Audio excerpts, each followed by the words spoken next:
하는 말씀입니다. 안심하라, 내니 두려워하지 말라, 주님께서 말씀하십니다.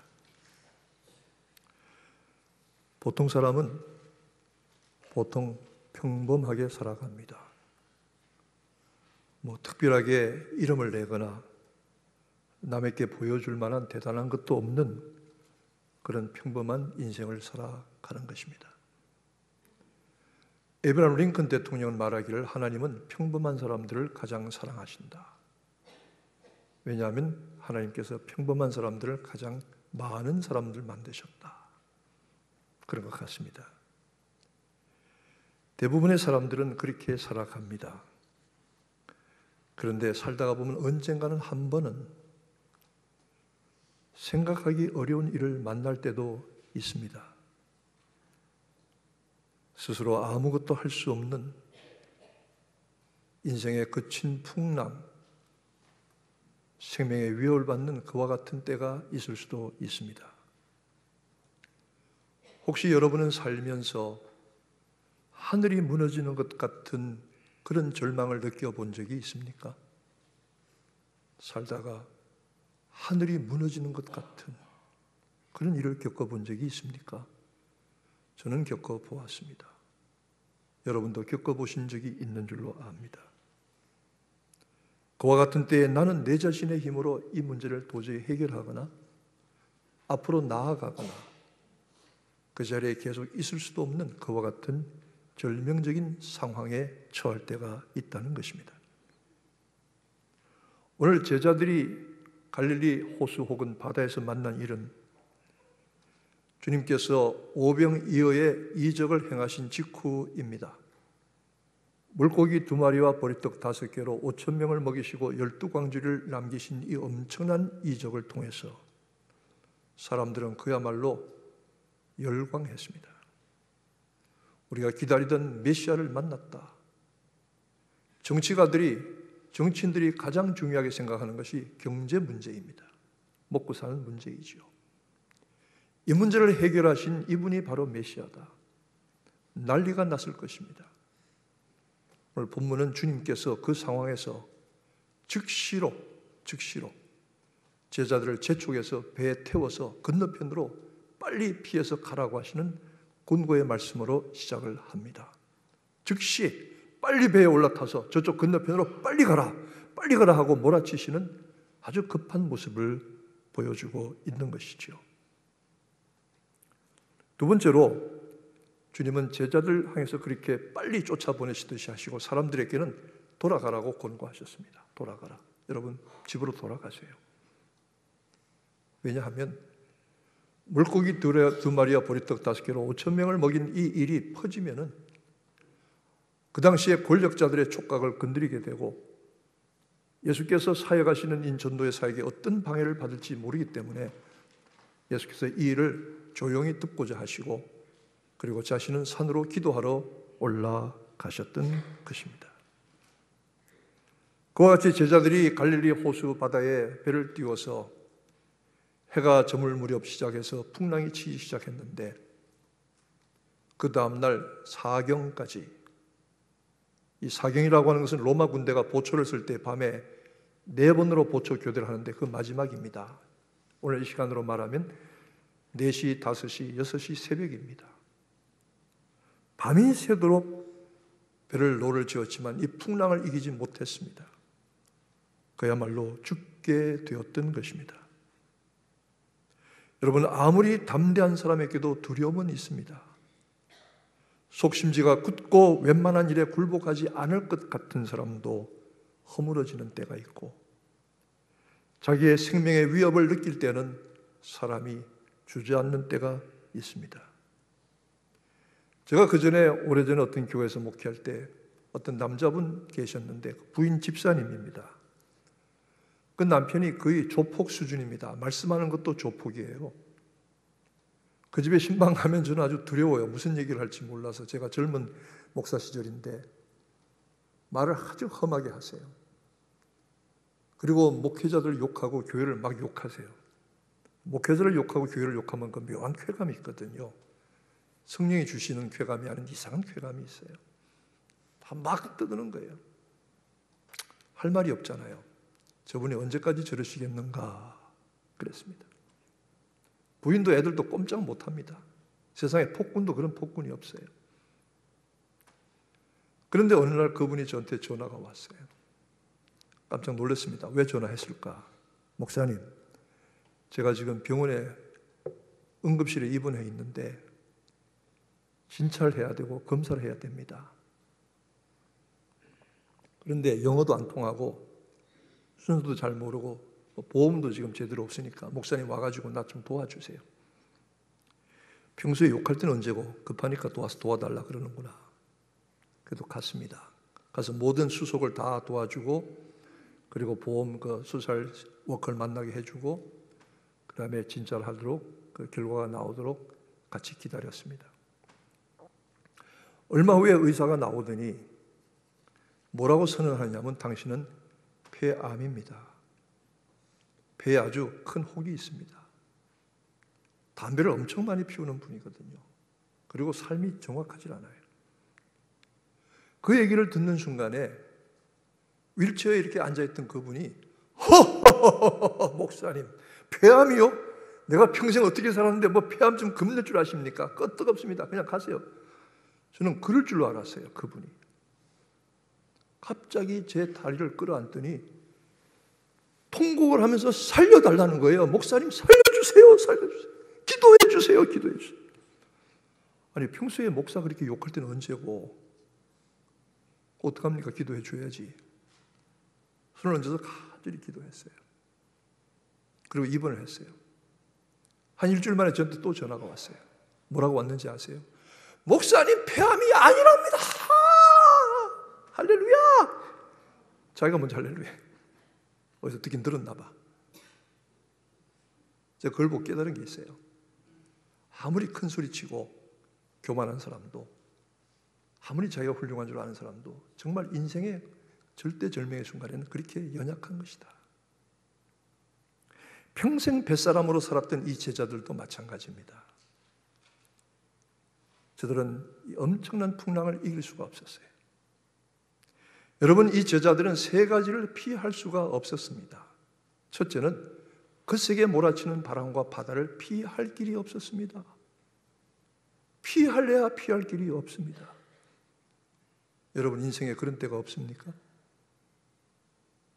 또 이 제자들은 지륵 같은 캄캄한 어둠을 벗어날 길이 없습니다. 날이 밝기 전에 배가 가라앉아 죽을는지도 모릅니다. 그리고 이 제자들은 사납게 몰아치는 갈릴리 호수 바다의 광풍에 밀려서 이 물을 떠날 수가 없어요. 호수를 떠날 수가 없어요. 도저히 방법이 없어요. 도저히 방법이 없어요. 여러분 그런 때가 있으십니까? 그때에 이 풍랑 가운데 죽는다고 소리 지르면서 노를 젓던 이 제자들을 떠나지 아니하시고 지켜보시던 분이 계셨습니다. 누구십니까? 예수십니다. 그들을 떠나지도 아니하시고 지켜보시고 계시다가 물 위로 걸어서 그들에게 가셨다고 했습니다. 어린아이들은 부모가 잠깐은 보이지 않아도 부모가 없어진 줄로, 부모가 사라진 줄로 생각합니다. 여러분 애들이 왜 엄마 아빠를 졸졸졸 따라다니는지 아십니까? 눈에 보이지 않으면 없는 줄로 생각하기 때문입니다. 제가 전에도 얘기했지만 애들 놀린다고 숨었다 까꿍하고 나타나는 거 아주 못된 짓이라고 그랬습니다. 애들이 충격을 받아요. 까르르 웃는 게 좋아서 웃는 게 아니에요. 애들이 너무 놀랬다가 나타나니까 막 너무 기절할 듯이 좋아서 웃는 거지 애들 괴롭히는 겁니다. 절대로 까꿍놀이 하지 마세요. 까꿍은 그 어른들만 하세요. 왜 길을 싸고 어린아이들이 부모의 뒤를 쫓아갑니까? 부모가 안 보이면 없는 줄 알아요. 여러분 우리가 어린아이 같은 믿음을 가진 사람들입니다. 하나님이 안 보이신다고 하나님이 없는 줄로 압니다. 하나님 없잖아요. 하나님 내가 이럴 때 어디 계셨어요? 하고 하나님 원망하는 때도 있습니다. 그러나 중요한 것은 우리는 주님을 잊어도 주님은 우리에게 대한 약속을 잊지 아니하신다는 겁니다. 내가 세상 끝날까지 항상 너희와 함께 있으리라. 이 약속을 주셨고 지키시는 신실하신 분이십니다. 한 번도 우리를 떠나거나 버리겠다고 말씀하신 적이 없습니다. 그러기에 우리는 할 수 있는 일이 한 가지뿐입니다. 그분의 약속을 믿는 것 한 가지뿐입니다. 이것 외에 다른 방법이 있으면 얘기해 보세요. 이것 외에 다른 길이 있으면 얘기해 보세요. 우리가 눈에 보이지든 보이지 않든지 간에 우리와 함께 하겠다고 하신 그 약속을 믿는 것 외에는 방법이 없습니다. 그런데 그것이 복입니다. 그것이 은혜입니다. 다른 방법이 없잖아요. 그것이 은혜요. 그것이 복입니다. 우리는 그 약속을 믿는 사람들입니다. 무리로 주님이 걸어오셨을 때 제자들이 놀랐습니다. 왜 놀랐는지 아십니까? 예수께서 무리로 걸어오시는 것을 보고 놀란 게 아닙니다. 처음에는 유령이라는 알았습니다. 유령인 줄 알았다 그랬습니다. 귀신인 줄 알았습니다. 그래서 놀랐다고 그랬습니다. 그런데 예수께서 그냥 지나가려고 하십니다. 여기 보니까 본문에 지나가려고 하셨다. 제자들을 찾아가셔서 그 배를 붙들고 얘들아 내가 구해주마 이렇게 말씀한 거라 그냥 무심히 지나가려고 하신다. 성경에 그렇게 기록이 되어 있습니다. 왜 그러실까? 왜 그러실까? 그때 제자들은 놀라서 예수인지 알아보지 못한 상태로 누군가가 무리로 유령처럼 걸어오는 것을 보고 놀라서 소리 질렀다고 했습니다. 또 한 가지 더 놀라운 것은 주님께서 그 뱃가로 오셔서 풍랑 가운데 죽을 힘을 다해 노를 젓는 제자들에게 오셔서 바람아 잠잠하라 이렇게 말씀하지 아니하시고 그들과 함께 말씀을 하셨다. 대화를 나누셨다. He talked with them. 그렇게 영어 성경에 말하고 있습니다. 무슨 얘기를 하셨을까? 그러고는 그들을 안심시키신 후에 배에 올리셔서 바람을 잠잠하게 하셨는데 제자들이 놀라서 두려워할 때 주님이 하신 말씀이 있습니다. 안심하라 내니 두려워하지 말라. 여러분 이 말씀이 믿어지시면 아멘 하시기 바랍니다. 안심하라 내니 두려워하지 말라. 아멘. 이렇게 말씀하십니다. 안심하다는 말씀은 내 속에 자신감과 그리고 용기를 가져라 이 말씀입니다. 여러분 우리가 용기가 주어집니까? 자신감이 주어집니까? 좋은 상황에서도 용기와 자신감을 가지기가 어려운데 이 같은 절망적인 상황에서 용기와 자신감이 옵니까? 안 옵니다. 그런데 이 용기와 자신감을 불어넣어 주시고 굳게 일어서서 나로 하여금 가게 하시는 분이 계십니다. 성령님이십니다. 그러기에 성령께서 너를 도와줄 테니 내 마음을 굳게 하라. 자신감을 가지고 내 속에 내적인 용기를 가지라 이 말입니다.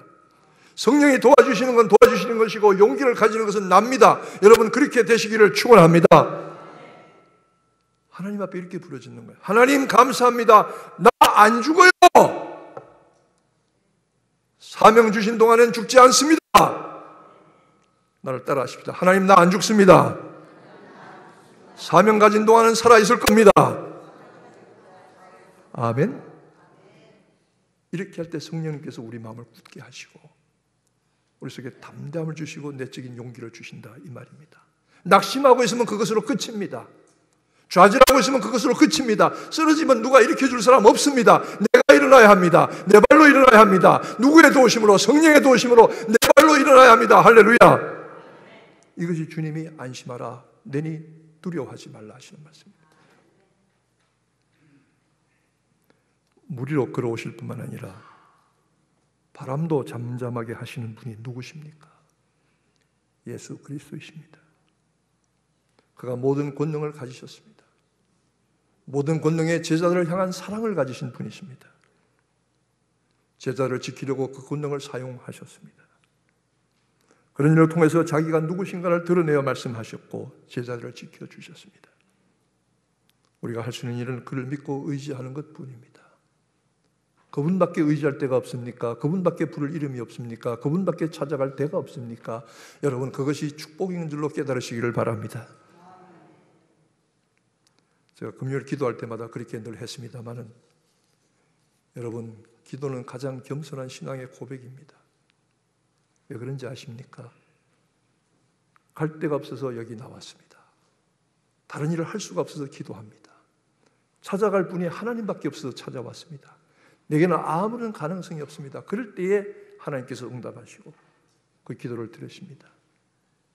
교만과 겸손은 기도하느냐 안 하느냐의 차이입니다. 그것뿐입니다. 우리가 할 수 있는 일은 그를 믿고 의지하는 것이고 우리 연약한 인생들이 더욱 그리해야 될 것입니다. 여러분, 파도가 크게 보이면은 주님이 잘 보이지 않습니다.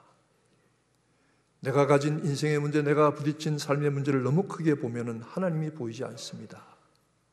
그러나 하나님은 그 문제 위에 계신 분이십니다.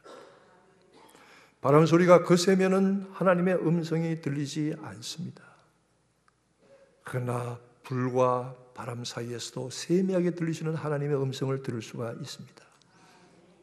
엎드려 귀를 기울여 주의 말씀을 듣기를 간절히 원할 때에 아주 세미한 음성으로 내게 들려오십니다. 여러분, 그 음성을 들으셨습니까? 저도 여러분 많이 들었습니다. 그러나 제자들은 예수님의 음성을 듣고 모습을 직접 뵙는 영광을 얻었습니다. 저들이 오병이어 물고기 2마리와 보리떡 5개로 5,000명을 먹인 놀라운 일을 경험하고도 저들은 또 불신 가운데 두려워했던 것이죠. 5,000명을 먹이신 것은 5,000명을 먹이시는 것이 목적이 아닙니다. 5,000명을 먹이시는 것은 그 일을 통해서 자신이 누구신가를 나타내고자 하셨는데 제자들은 깨닫지 못했습니다. 여러분, 우리 삶에 어려운 문제들이 주어집니다. 그래서 기도합니다. 간절히 매달려서 해결됩니다. 그때는 할렐루야 감사하지만 세월이 지나면 또 잊어버립니다. 또 어려운 문제가 있으면 하나님 앞에 나가서 울며 불며 매어 달립니다. 그래도 하나님은 받아주십니다.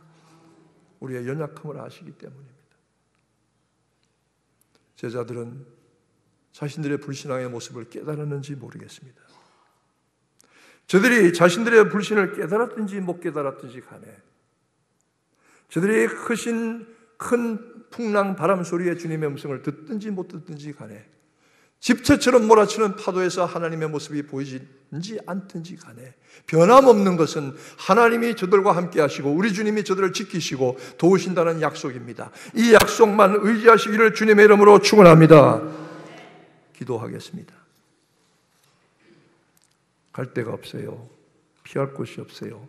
해결할 방법이 없어요. 절망 가운데 있을지라도 주님은 우리를 지켜보시고 도우시러 오십니다. 내가 세상 끝날까지 항상 너희와 함께 있으리라 약속하셨습니다.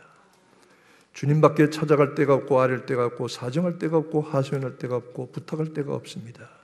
그래서 기도하러 나올 때 진짜 기도가 될 줄로 믿습니다. 또한 우리가 연약하여서 늘 하나님 은혜를 잊어버리고 또다시 하나님 앞에 나가서 부르짖어 기도한다고 할지라도 우리 하나님은 외면하지 아니하시고 도와주실 줄로 믿습니다. 믿음의 주여 온전케 하시는 예수만 바라보게 하시고 안심하라 내니 두려워하지 말라는 음성도 듣게 하여 주시옵소서. 예수님의 이름으로 기도하옵나이다. 아멘.